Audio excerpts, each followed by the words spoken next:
Our next speaker is Dr. Matthias Dietermann, who's a professor of history of science, associate professor of history of science at the Virginia Commonwealth University in Qatar. He holds a PhD in history from SOAS at the University of London, and also a master's and bachelor's in Arabic studies and history from University of Vienna. Uh, Dr. Dietermann is a historian of science and has written a number of books. He reviews a number of journals, including the Review of Middle East Studies and the Journal of Arabic Studies. He has written books on the historiography in Saudi Arabia, researching biology and evolution in the Gulf states. He has also written on space sciences, on Islam, science fiction, and extraterrestrial life. So really interesting, interesting and I think groundbreaking work in some of these very exciting areas. And he's going to talk about why history is important in science teaching. So with that, over to you, Matthias. If you want to share your screen, you can. Thank you so much. Thank you for having me. It's really an honor to be part of this workshop. It's an honor to be introduced by you, Athar. It's an honor to speak after you, Nidal, and after you, Syed Nu'man al-Haq.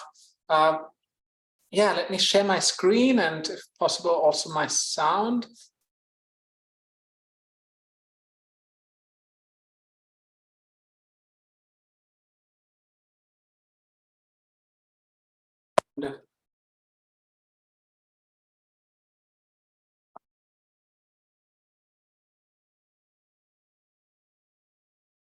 Wonderful. Can you all see my screen? Yes, we can. That's wonderful. So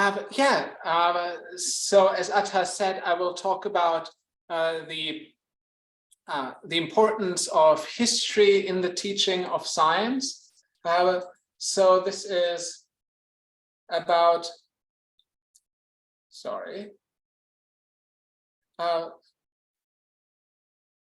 this is about giving historical context ultimately. Athar had a conversation with me last week where he also shared with me the rubrics that you're using, where he said one of the goals of this workshop is that to have you, dear teachers, grounding lessons in some historical context or a question of monumental importance. And there's a rubric according to which you have a quality range, but where the teacher does not ground the lecture in any historical context, or does ground the lecture in some historical context, or ground the lecture in the proper historical context. So obviously, I understand that most of you are science teachers. You're not history of science teachers. In fact, I am not aware of sort of any country where you have a mandatory history of science subject in school.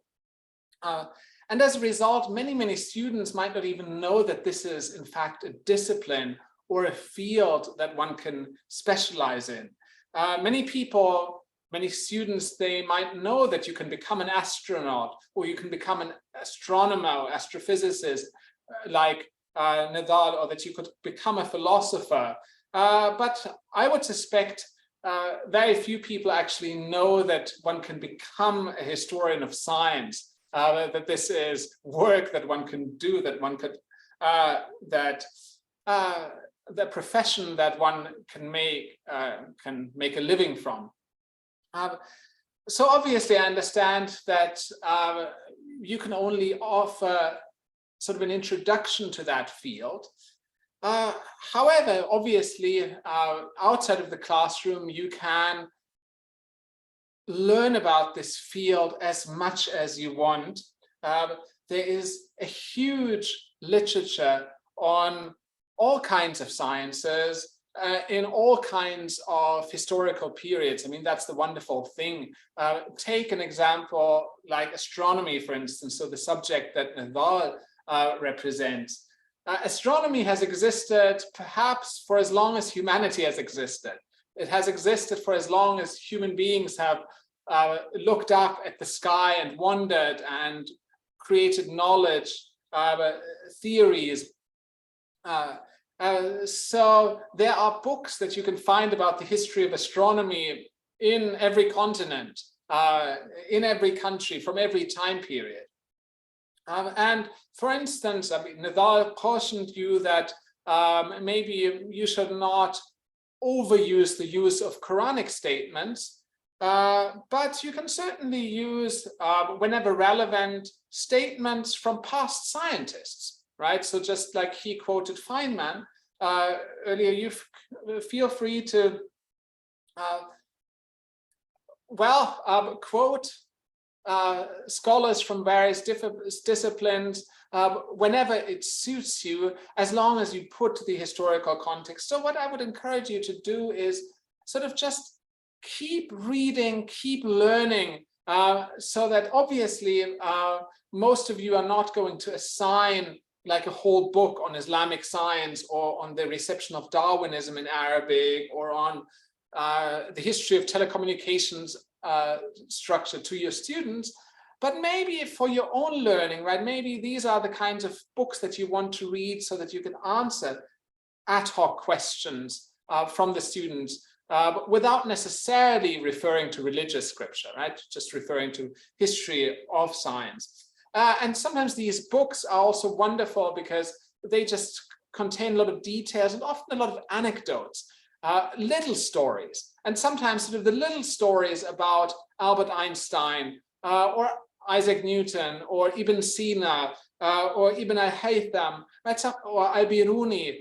Sometimes these little stories can stick in a student's mind, right? Stories that tell us that scientists are real people who lived in sort of real times. They're not necessarily just, Einstein is not a brain who just produced Nobel Prize winning thoughts, but he was sort of a flesh and blood human being who made choices in his context. So there's a lot of literature. Some of that will be available in bookstores. An increasing amount is available in electronic forms. There's a lot of open access publishing as well. Wikipedia is a great source on history of science as well, biographies. Occasionally, we also have like serious magazines that would publish history of science material. So Nidal Bassoum mentioned Abdus Salam, one of the most famous Pakistani scientists, for instance. He is featured even in, let's say, an Indian magazine called the Economic and Political Weekly. So if you sort of pick the right magazine, you would find history of science even there. Finally, there's a whole world of podcasts. Nidal rightly cautioned about YouTube, that there is a lot of junk out there on YouTube. There are some really good channels like Nidal's. When it comes to podcasts, you can figure out very quickly whether a podcast is a serious academic podcast with serious academic discussions, just by seeing like who is being invited there, who speaks there. Like often podcasts, right? They're audio only. You don't have fancy visuals like you sometimes have in YouTube videos. Academic podcast is a great way to learn about new developments in science. And you can also assign podcasts to your students and to your pupils, perhaps. These are secondary sources, so sources that don't actually give us direct access to the past.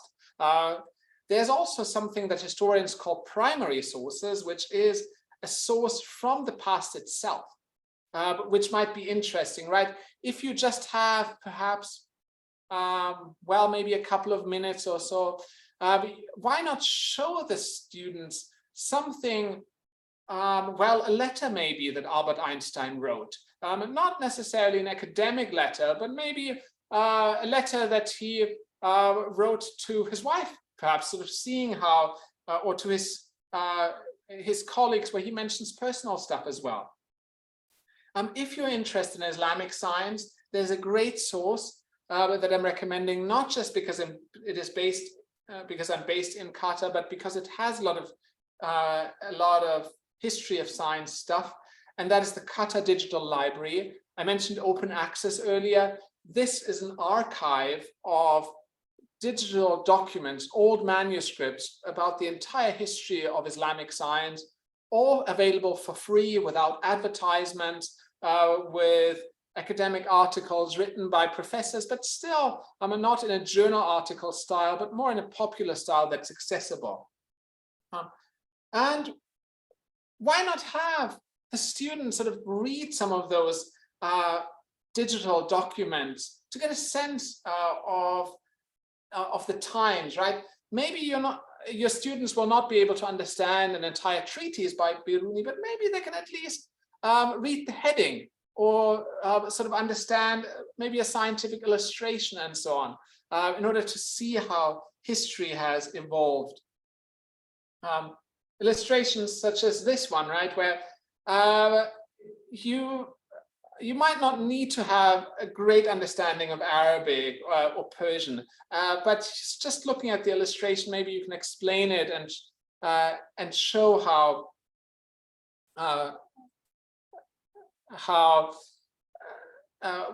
show what you can see, and how, for instance, scientific illustrations and visualizations have changed over time.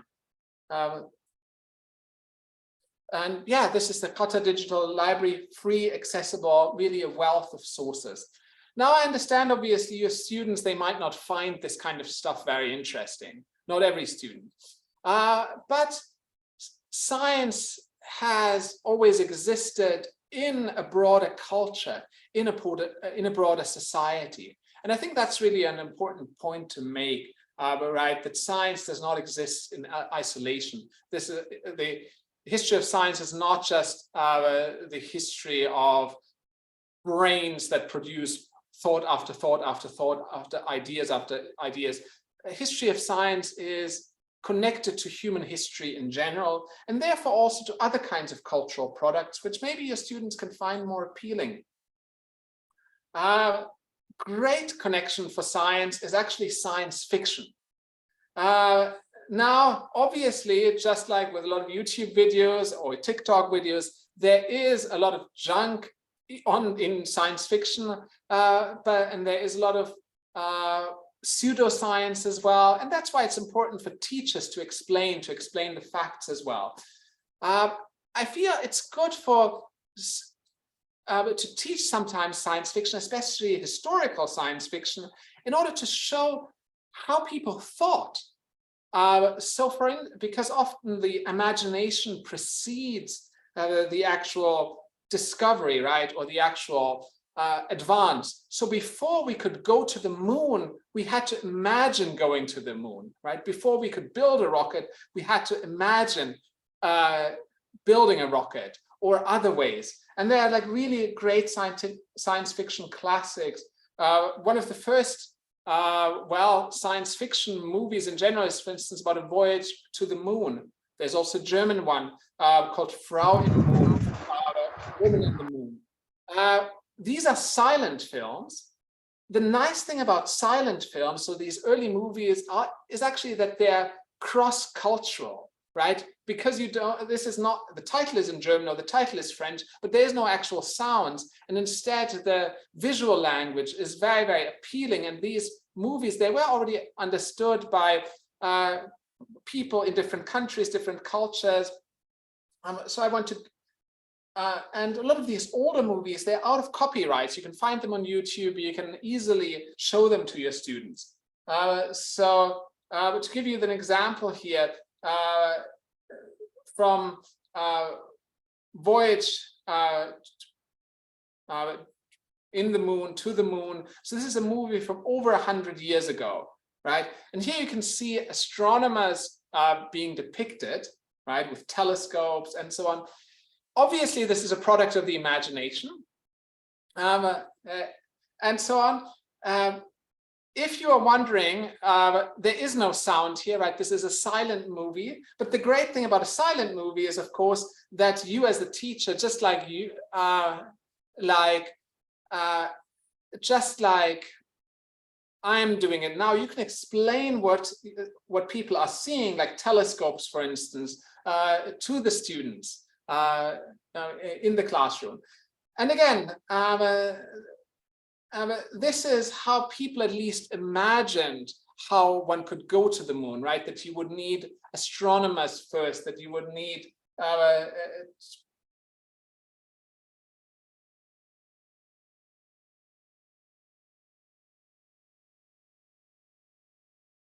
let me now what you can see here is actually a kind of a bullet.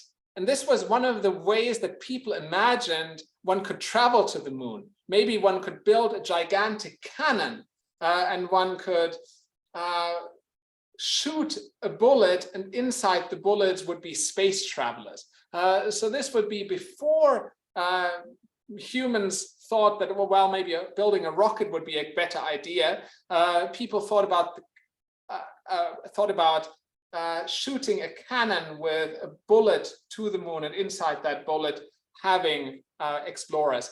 Nowadays, that wouldn't be a good idea, but at least, for instance, if you're a science teacher, if you're a physics teacher, you can actually take this and explain the physics of this, and whether this would work, whether it would not work.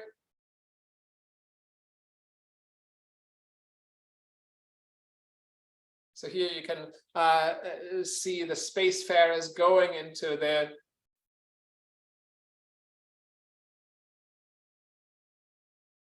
cannon, and then the cannon being shot.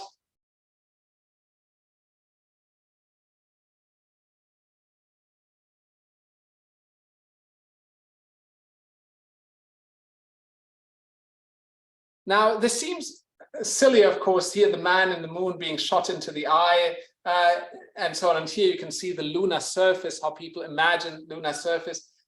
And this in some ways seems silly to us, but at the same time, it's also understandable to the students, right? This is a French film from 100 years ago, but you don't need to speak any French in order to understand what's going on here, right? That here the astronomers are traveling to the moon.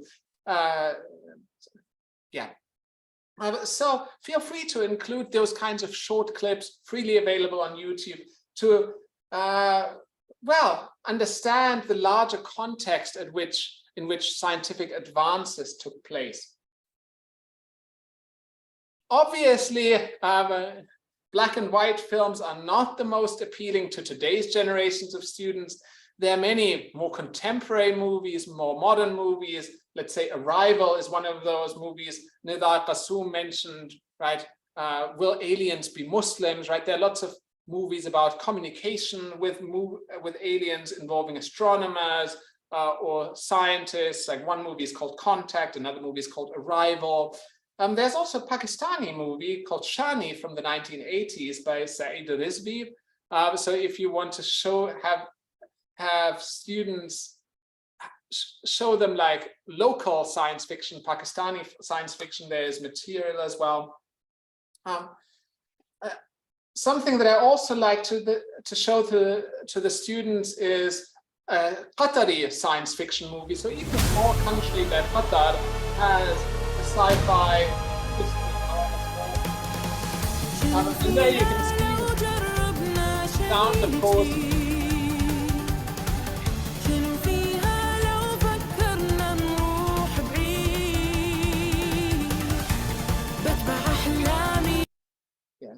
I'm turning the sound here off just to explain.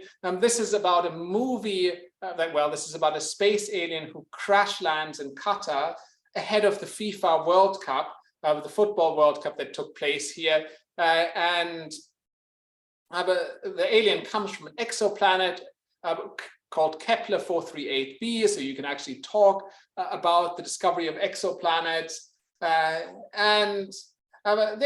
Ultimately, it's a cartoon show, so a sci-fi cartoon, something that perhaps should appeal to younger kids as well, who are more used to watching cartoons rather than black and white movies.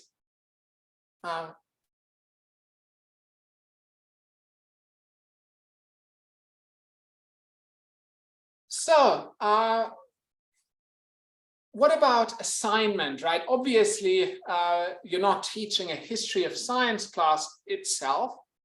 You're teaching a physics class or biology class, so you might have assignments that focus more, for instance, on equations or formulas or experiments and so on. But why not, for instance, include like assignments, some kind of coursework related to history?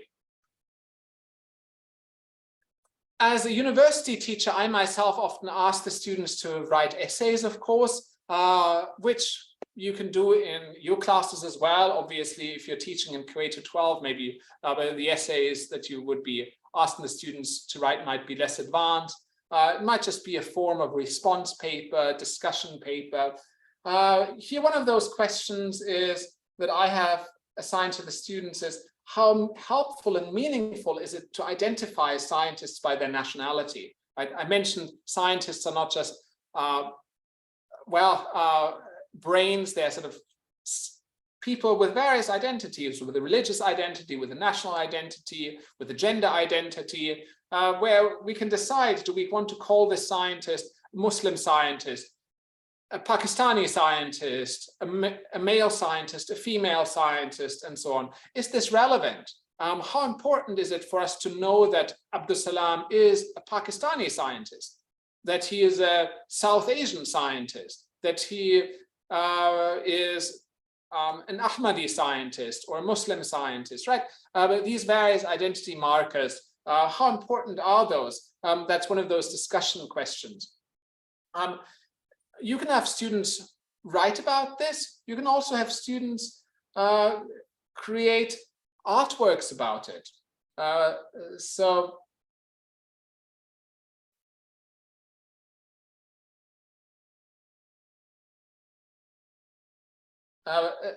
for instance, we lived through the COVID pandemic, where sometimes medicines were identified by nationalities, where we'd say, oh, that is a Chinese vaccine, or that is a British vaccine, or this is an American vaccine or a German vaccine, right? Is this helpful? Does it, these kind of national labels, is it a good thing to say, well, that is a Chinese vaccine or this is an American vaccine? Does that even make sense? Or is science actually so interdisciplinary, right?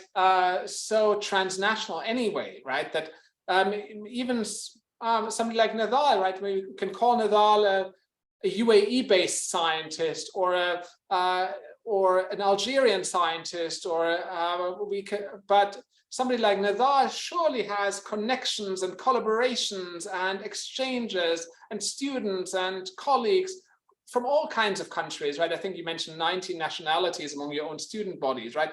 So probably every one of those vaccines here for the COVID pandemic had contributions from different countries. But so how helpful is a national label like that? I had students also make artworks about this, for instance, about how we can sometimes put scientists into boxes, right? Do we say Albert Einstein is a German scientist, or an American scientist, or a Jewish scientist? Is this helpful? Does this allow us to identify that person, or does it put people into boxes and say, well, this is a Saudi scientist, or an American scientist, or a Chinese scientist, an Indian scientist? So this is, for instance, an artwork that one of my students created. And sometimes we also have then, when we create these labels, nationality, when we think about rankings, like, oh, this is a top university, an American university, or this is a top university, a British university, do we then sometimes get into these, not just people putting into boxes, but also like ideas of hierarchy, where sort of Northern science, South Korean scientists or German scientists, science or Finnish scientists are seen as bigger, greater, more advanced than, let's say, a Lebanese scientist or an Iraqi scientist or Egyptian scientist. So I feel students can sometimes also create artworks, make presentations, and and write essays, short response papers about like these kinds of questions related to the science. And of course, you don't just have to show science fiction. Feel free, if you have especially creative students, to maybe ask the students to create their own science fiction, right? Maybe make their own science fiction illustration, make their own sci-fi story. Now that sounds very challenging, but of course we have generative AI now, where you might actually ask ChatGPT to help you with, let's say, an outline of a science fiction story that you can adapt, or you can ask Midjourney or one of those AI imager apps to maybe create an artwork that is about Islam and science. So feel free to, if you ever experimented with an AI like Midjourney or even Bing, have an artwork created for you that involves prompts like Islam, science, Muslim, future, and see what you're getting.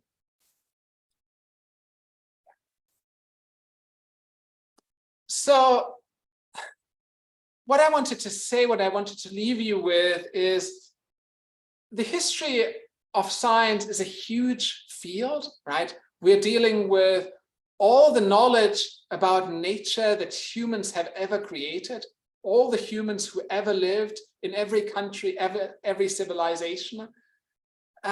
This is too much for anybody to master, right? You might be an expert in ancient Chinese medicine, or you might be an expert in medieval Islamic alchemy, or you might be an expert in modern German physics, or well, botany in Mexico in the 18th century or something like that. There's no way that you can master all of it, but obviously you don't have to become a master, right? But find an area that interests you. So if you're a biology teacher, find the history of biology.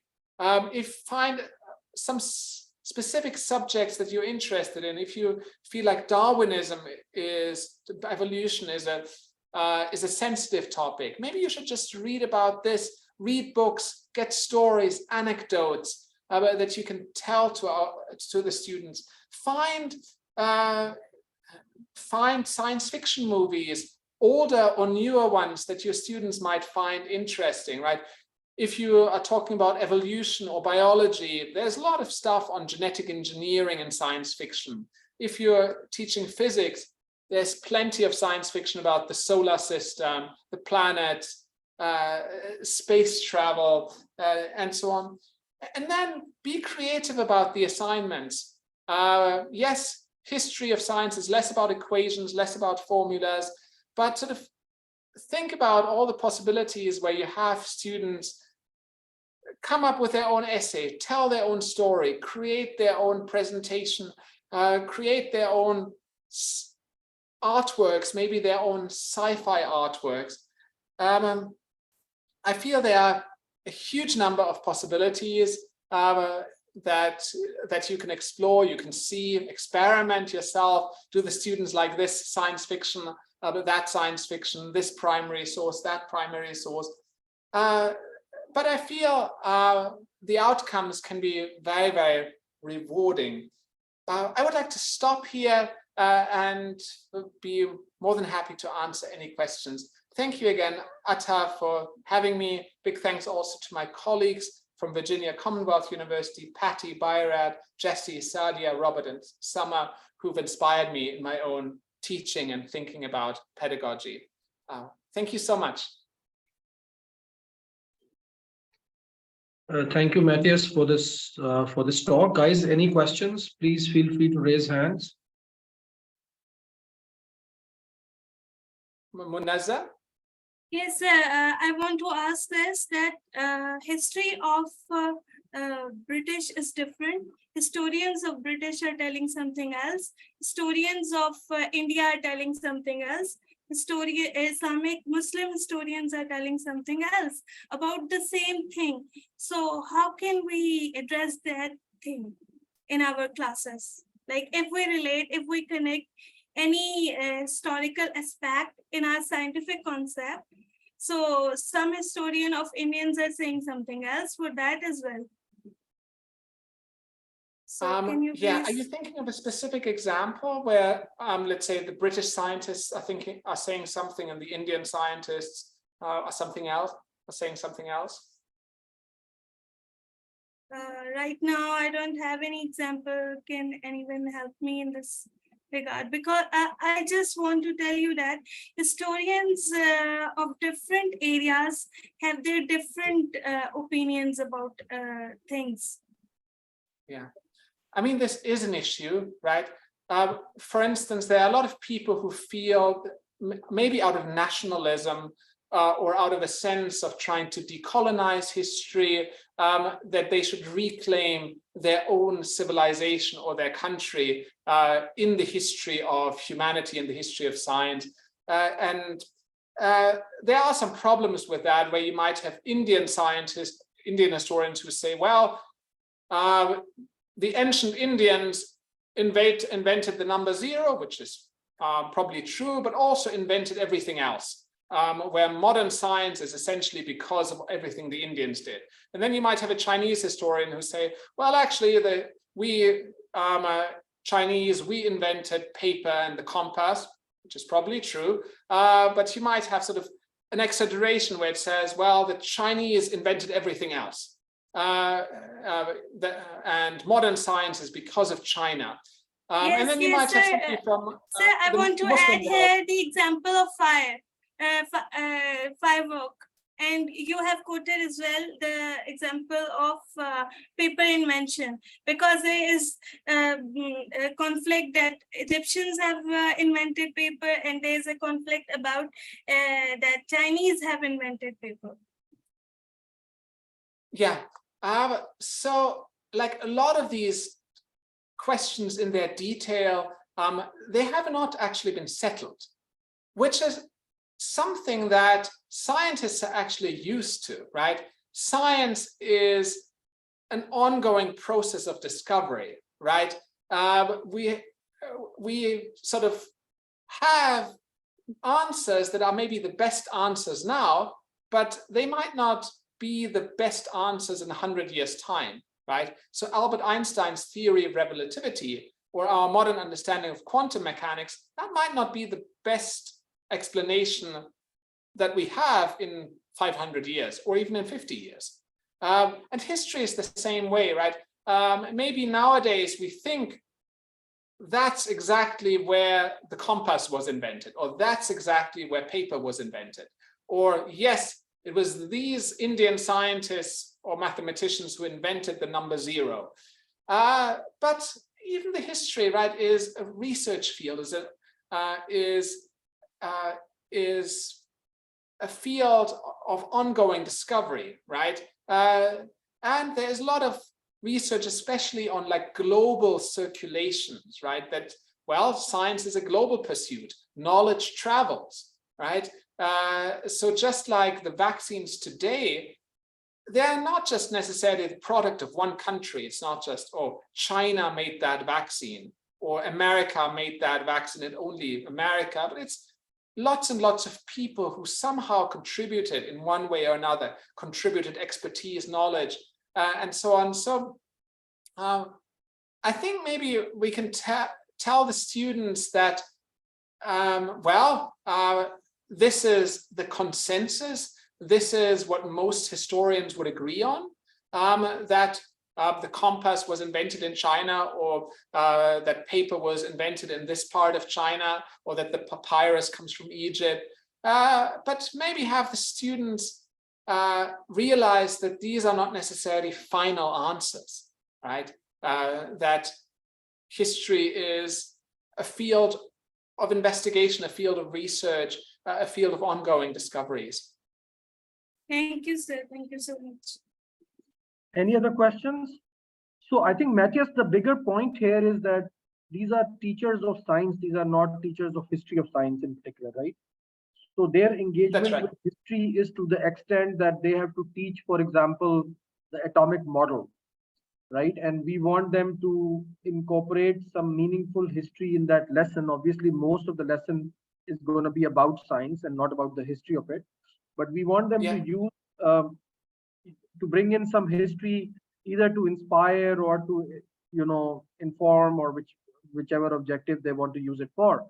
So I think the bigger question, and also kind of inherent in the question earlier, is also is how does one evaluate the credibility of what they are reading? They will have a limited amount of time to some historical details, sources, and if there are alternate facts, Yeah. and how do you evaluate uh, whether something you are reading is correct or not, uh, and how do you sort of then decide what to bring in the classroom? Thank you. That's a really good point. So obviously, like history in itself deals with human societies, deals with people. It does not deal with human. It does not deal with nature as such, right? If you wanted to understand the nature of the planet Jupiter, you would ask an astronomer. You would not ask a historian, right? However, what, for instance, history can offer in the science classroom is inspiration, is an understanding, like, how does scientific discovery take place, right? That it was not just, oh, Albert Einstein being a brain, and the brain was thinking, and then suddenly the idea came to him. But that, well, Albert Einstein, for instance, he was a human being. He didn't get a job at a university. He was working as a patent clerk in Switzerland, dealing with patents, dealing with inventions that had to do with times and railways. And in that context, he thought about the relativistic time. So if a train goes from here to there at this speed, sort of these were the kinds of inspirations that came out of his context. According to what we know, Albert Einstein may have not been the best mathematician either, but for instance, he had women in his life, wives in his life, who were really good mathematicians. So understanding that part as well, understands that, oh, these equations didn't necessarily come out of his own mind, but also that he had other people around him. And I think that can be very, very useful. Also to inspire many people to go into science, right? But we want, in our physics class or biology class, we want people to learn about nature, but we maybe also want to inspire them to become physicists themselves, or astronomers, or biologists. So if we can show them examples, right? These are real life people who lived, who had families, had children, and who are often not just white men either, right? If we think about the history of physics, right, we might have an idea, oh, it's just people like Einstein or Feynman and so on, right? It's white Western men, but sometimes the history of science can tell us, well, there are non-Western people who made contributions as well, like Abdus Salam, like Biruni, like Ibn Sina, and so on. And it's not just men, right? There are many, many women too who contributed. That maybe this can inspire young people to follow these role models. And science fiction itself can also be useful here, because sometimes you can actually have a science fiction role model, right? So if we see, for instance, well, if we watch Star Trek, and if we see a female starship captain, fictional, right? Captain Catherine Janeway, for instance, from Star Trek Voyager, to give you just one example of a science fiction television series, that can inspire young girls, for instance, to go into sciences like astronomy. They say, well, here's a woman, yes, she's fictional, but she's the captain of a starship. Maybe I can become an astrophysicist too. So I feel history can be can be a source of inspiration here. I'm not sure whether that answered your question. Yeah. Yes. I see we have various questions in the chat as well. There's also Munaza who raised her hand. I'm not sure, Athar, do you want to moderate the session a little bit? Tell me which question I should respond to first. Munaza, why don't you go ahead and ask your question while I look at the chat? Thank you, sir. Thank you, sir. Sir, can you explain alchemy? Its history topic, as well as it's very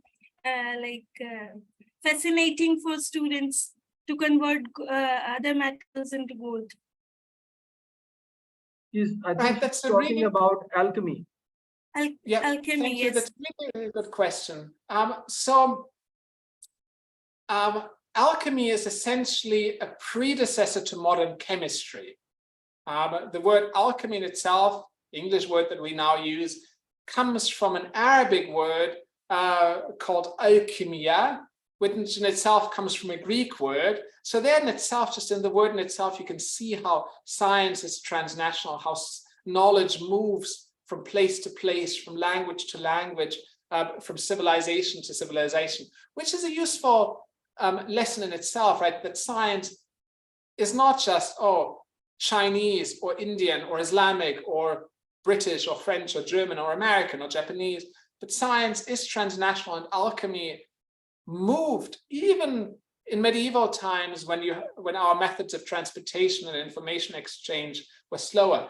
Science and ideas and so on were always traveling. Now, you mentioned the alchemical aim to convert other metals into gold, something that we've never been able to do, something that we might not ever be able to do, right? We know that we can convert other elements into gold, but Nidal can speak better about this, but you probably have to be a star in order to do that. And not just any star. I don't think our own sun can convert heavier elements into gold. You have to be a very, very specific star in order to do that. So in some ways, humans being able to make gold from other elements, that's only a dream. It's nothing that we could, at the present knowledge, achieve at that point. Why do we teach the students about this? Why should we tell the students about this? Well, it can tell the students about the power of dreams, right? That maybe it is also a dream right now to fly to another star system. Maybe it is a dream for humans to ever settle on Mars, right? There's so many challenges, even to go from our planet to another planet. But, and this is also where science fiction comes in, sometimes the dream itself can lead to other discoveries, right? So Star Trek had this idea that one could use a communicator to communicate like wirelessly, like across, for instance, spaceships. Well, the idea of a communicator then actually became reality in the mobile phones, in the cell phones that we use. And there are lots of examples like that where not everything that science fiction became true, but something did, right? We dreamed about, well, building spaceships and space rockets to go to other planets. And eventually we did, or we at least built rockets that went to the moon or that went to Mars. And so alchemy is one of those things, yet we were not able to make gold, but in the process, we learned more things about nature. I think that in itself can be a useful lesson for the students. Follow your dreams, pursue your dreams, and maybe other interesting things and other interesting discoveries will be made. And that's, I think, the lesson from alchemy. Thank you, sir. Wonderful explanations. Thank you. Okay, any other questions? There is a question in the chat window, Matthias, regarding how do we reconcile the scientific approach with the historical approach? I don't know if you want to take that question. How do we reconcile the historical approach with the scientific approach? Well, I would say that in some ways, actually, the history in itself is a science, right? History in itself is a quest for truth, right? Ideally, good history is sort of trying to get as close to what really happened, right? Who really invented the compass, or like who really discovered this medicine or this vaccine? So history should ultimately be a true story, right? A true story about the past, about the human society, and so on. We might never be able to tell the whole truth, right? We might never be able to find all the facts in history, right? So in that sense, we might only ever get maybe closer and closer to the truth, but we might never be able to reach the entire and complete truth. But that's actually the same thing for other sciences too. So take astronomy, for instance. We become better and better and better, but will we ever know every fact about every galaxy that ever existed? Will we know all the details about all the stars that ever were in the universe and ever are? No, probably not least because we're limited by our own perspective, right? We are on Earth looking at the universe, at the galaxies from a certain perspective. We have a hard time, for instance, looking at what's behind the core, the nucleus of our Milky Way galaxy, because there are so many stars in between us, right? So it's very hard to know what's exactly behind the core of our galaxy. The same thing is with history. So we live now, it's very, very hard to look and see what's behind in the back in the past. So in that sense, I would say history and science, the historical approach and the scientific approach has a lot more in common than sometimes we think. I mean, even astronomy itself is a historical discipline in that sense that a telescope to a certain extent is a time machine. We look into the past, right? If we look at another galaxy, well, we're looking at what the galaxy looked like when the light from that galaxy left the galaxy and traveled to us. So sometimes we look at things way back in the past, and that things in the past, that view of the past is always limited. So I don't know, that can be a useful lesson for the students in itself, that that maybe you say you're interested in the humanities and you're not interested in the sciences. Maybe you say you love history and you hate physics, but maybe you can think about maybe these areas have more in common than you think. Great. Any other comments? Any other questions? Yeah. So we're coming to the end of this. Thank you very much. No, they're mostly comments, not questions. I have a question, sir. Ji, go ahead. So, Assalamu alaikum, sir. This is Rafi, and I want to ask, like, what is the relationship between astronomy and astrology?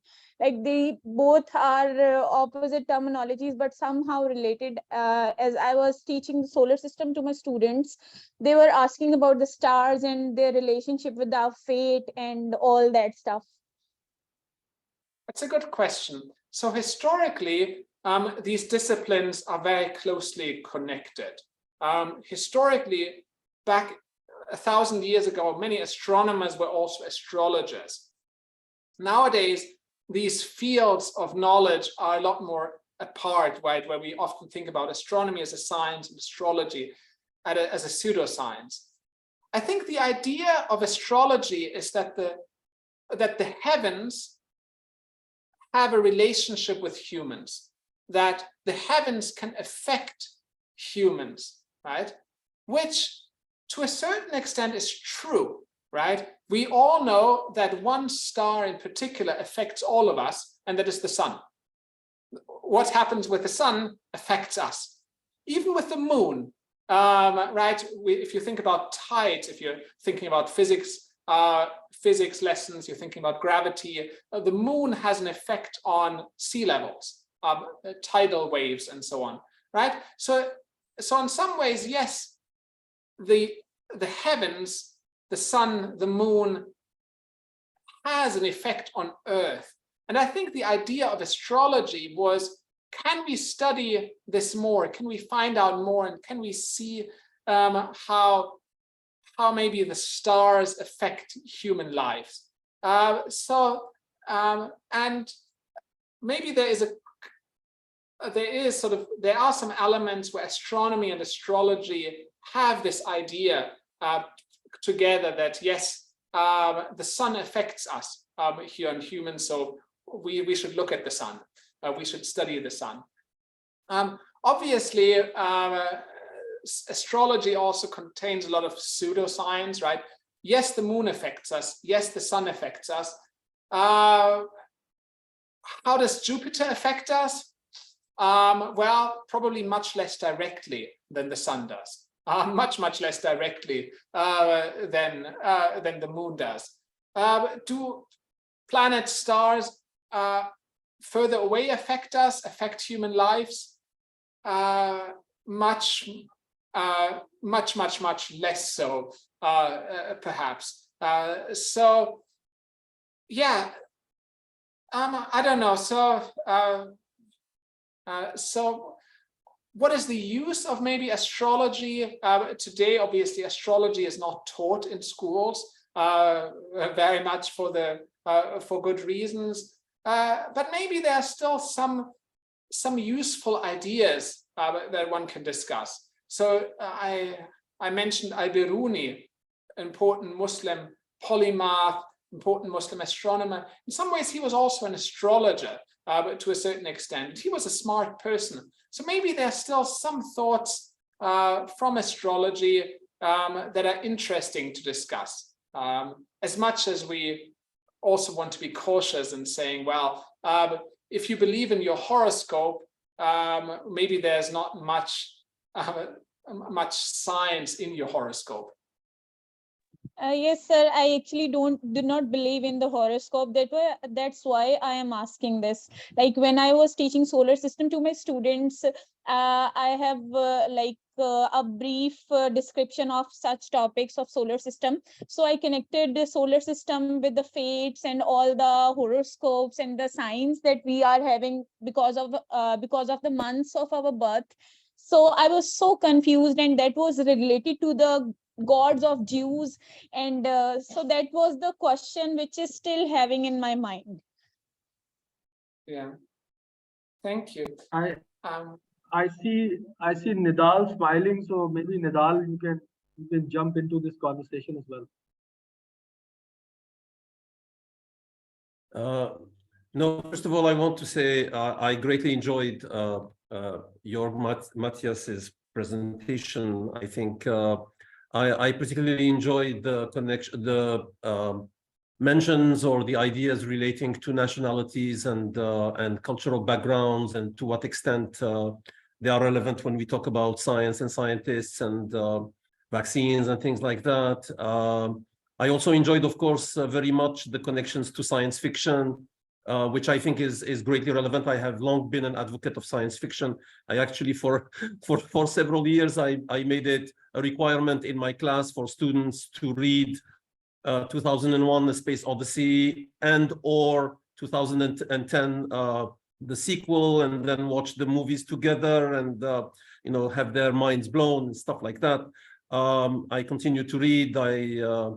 I recommend from time to time some of the science fiction books that come out each year in my yearly review of books on my YouTube channel, things like that. So I very much appreciated all these connections, and I think it fits with this holistic approach that we have, that we need to make science connected to sometimes the arts, sometimes popular culture, sometimes imagination, sometimes history, past history, and sort of future history, imagined history. So I very much wanted to applaud and thank Jörg for this presentation.